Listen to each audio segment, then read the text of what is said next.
दिवाली मनाने पूरा कोठारी परिवार शाह हाउस आता है। अनुपमा उनका वेलकम करती है, लेकिन मोटीबा बोलती है, दिवाली वाले दिन लक्ष्मी की पूजा तो सब करते हैं, लेकिन लक्ष्मी जी सब पर कृपा नहीं करती हैं। मोटीबा अनुपमा से कहती है, आपके लिए कुछ तोहफे लेकर आए हैं। अनुपमा तोहफों के लिए मना करने की कोशिश करती है, लेकिन मोटीबा दीपावली की शुभकामनाएं देकर अनुपमा को कुछ बोलने नहीं देती है। तभी राही अनुपमा से आकर लिपट कर दिवाली की शुभकामनाएं देती हैं, पर मोटीबा दोनों के बीच इतना प्यार देखकर चौंक जाती है। इसी बीच प्रेम फिर से दोनों माँ बेटी को गले मिलने के लिए कहता है, क्योंकि तुम दोनों को साथ देखने के लिए हम कब से तरस रहे थे। प्रेम के साथ सभी लोग दोबारा गले मिलने के लिए बोलने लगते हैं, जिसके बाद अनुपमा और राही फिर से गले मिलते हैं। तभी राजा जल्दी से दोनों की फोटो लेने के लिए बोलता है, कहीं ये दोनों फिर से लड़ाई ना कर लें। इस बात के लिए अनुपमा राजा को डांटती है और कहती है, अब हम दोनों के बीच बिल्कुल लड़ाई नहीं होगी। राही भी सहमत होती है, जिसके बाद प्रेम भी अनुपमा के गले लगता है। बाकी सभी उन लोगों की फोटो खींचते हैं, जिसके बाद अनुपमा मोटीबा के गले लगकर उसे भी दिवाली की शुभकामनाएं देती है। तो मोटीबा कहती है, पहले आप पटाखा थी, लेकिन अब तो आप चक्कर गिन्नी भी हो गई हैं। मोटीबा ऐसी बातें इसलिए बोलती है क्योंकि राही और अनुपमा के बीच सब ठीक होने से वो बिल्कुल खुश नहीं होती है।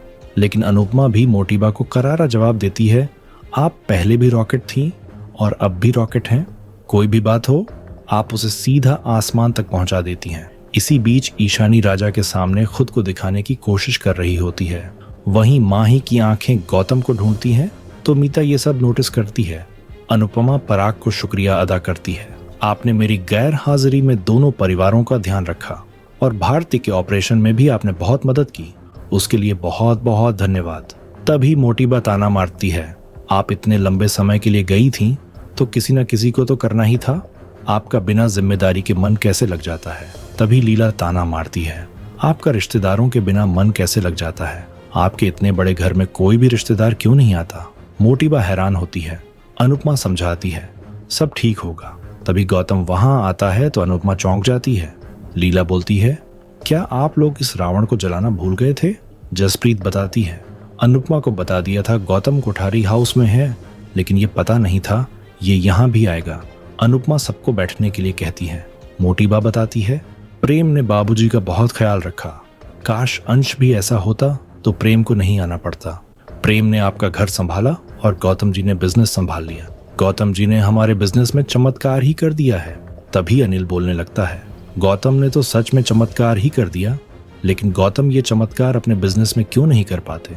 गौतम समझाता है, ये सब मैंने अंश की मदद से किया है, मैं और अंश पापा के दो हाथ हैं। लीला ताना मारते हुए पराग से कहती है, आप अपना एक हाथ काट दीजिए। मोटीबा गुस्सा होती है। अनुपमा बोलती है, आज दिवाली है तो सब अच्छी बातें ही करते हैं। वो लीला और मोटीबा को शांत रहने के लिए कहती है। इसके बाद किचन में राही अनुपमा से माफी मांगती है, गौतम के आने से आपकी दिवाली खराब हो गई। अनुपमा समझाती है, गुस्सा आता है लेकिन हमें यही सिखाया गया है, त्योहार के दिन दुश्मन को भी मेहमान की तरह देखना चाहिए। इस गौतम के लिए मैं हमारी दिवाली खराब नहीं करूंगी। तभी राही लड्डू खाने लगती है तो अनुपमा बताती है, ये लड्डू नहीं मोमबत्ती है। राही हैरान होती है। अनुपमा आगे कहती है, एक बार अनुज ने इसे लड्डू समझकर खा लिया था। राही बोलती है, मैं भी उन पर ही गई हूँ। अनुपमा बताती है, अनुज को मिठाई बहुत पसंद थी। राही पूछती है, आपकी उनके साथ पहली दिवाली कैसी थी। अनुपमा याद करते हुए कहती है, पहली दिवाली पर अनुज ने पूरे शाह परिवार के सामने ऐलान कर दिया था, वो मुझसे प्यार करते हैं। राही कहती है, मेरे पापा तो बेस्ट थे। अनुपमा सहमत होती है, उनके जैसा कोई नहीं हो सकता, तभी वो दूर रहकर भी पास हैं। ऐसा लगता है वो हर पल मेरे पास हैं। राही बोलती है, मुझे भी ऐसा ही लगता है। अनुपमा इमोशनल होकर राही को गले से लगा लेती है।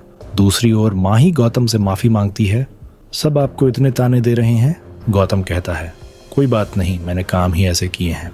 माही समझाती है, आप खुद को दोष देना बंद कीजिए, गलतियां सभी करते हैं, लेकिन हर कोई आपकी तरह गलतियां स्वीकार नहीं करता। मेरे मन में आपके लिए बहुत इज्जत है। दूसरी तरफ परी राजा को देख रही होती है। किंजल परी से पूछती है, तुम दिवाली के दिन इतनी उदास क्यों हो। परी बहाना बनाती है तो किंजल सवाल करती है, तुम्हारे और राजा के बीच में कुछ हुआ तो नहीं है। परी मना करती है। इधर पराग कहता है, कल गुजराती नव वर्ष है, इसलिए कल आप सब लोगों को हमारे घर आना है। लीला मना करती है। मोटीबा कारण पूछती है तो राही बताती है, कल मम्मी वापस मुंबई जा रही हैं। ये जानकर सभी हैरान होते हैं, लेकिन मोटीबा खुश होती है और कहती है, अगर टिकट नहीं बनी है तो हम बनवा सकते हैं। पराग मोटीबा को रोकता है। मोटीबा बोलने लगती है, अब सारी ट्रिप हो गई है तो अब हमारी बहुएं घर गृहस्थी संभालेंगी। घर संसार में औरतों के हिस्से में घर आता है और मर्दों के हिस्से में संसार आता है, लेकिन यहाँ तो उल्टी गंगा बह रही थी। लेकिन अब सब पहले जैसा होगा, अब हमारे घर की औरत घर भी संभालेगी। अनुपमा हैरान होती है।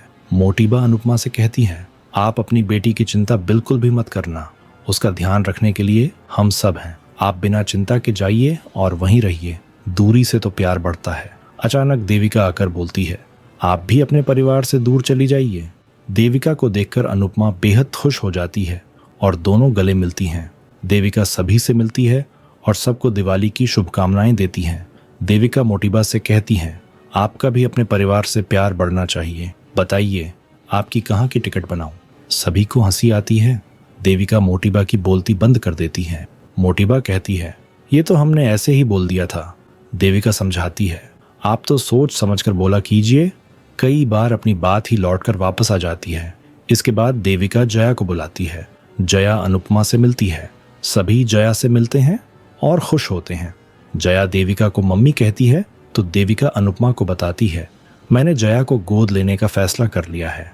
अनुपमा खुश होती है। राही कहती है, जया को देखकर मुझे मेरा बचपन याद आ गया। देविका, अनुपमा और राही गले मिलती हैं। बाबूजी पार्टी शुरू करने के लिए कहते हैं। इसके बाद डांस शुरू होता है। अनुपमा और राही डांस शुरू करती हैं। सभी खुशी से झूमते हैं। प्रेम और राही एक साथ डांस करते हैं। पराग भी ख्याति के साथ डांस करता है। पूरा माहौल खुशी से झूम उठता है। प्रेम वीडियो बना रहा होता है, तभी उसे मैसेज आते हैं तो वो चैट करने लग जाता है।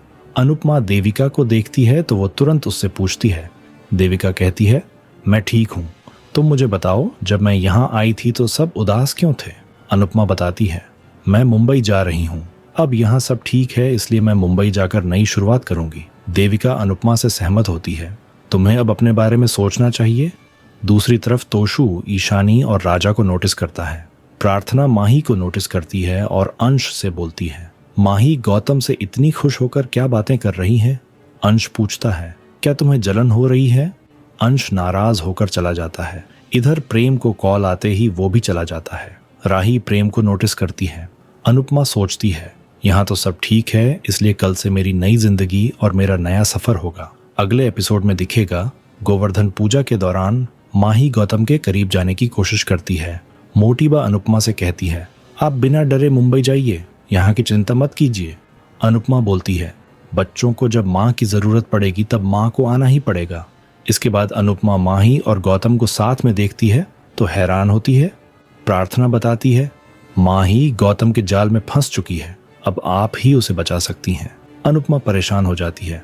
आपको क्या लगता है, क्या दोनों परिवार के बीच जो खुशियां आई हैं वो ठीक से टिक पाएगी? कमेंट करके जरूर बताएं।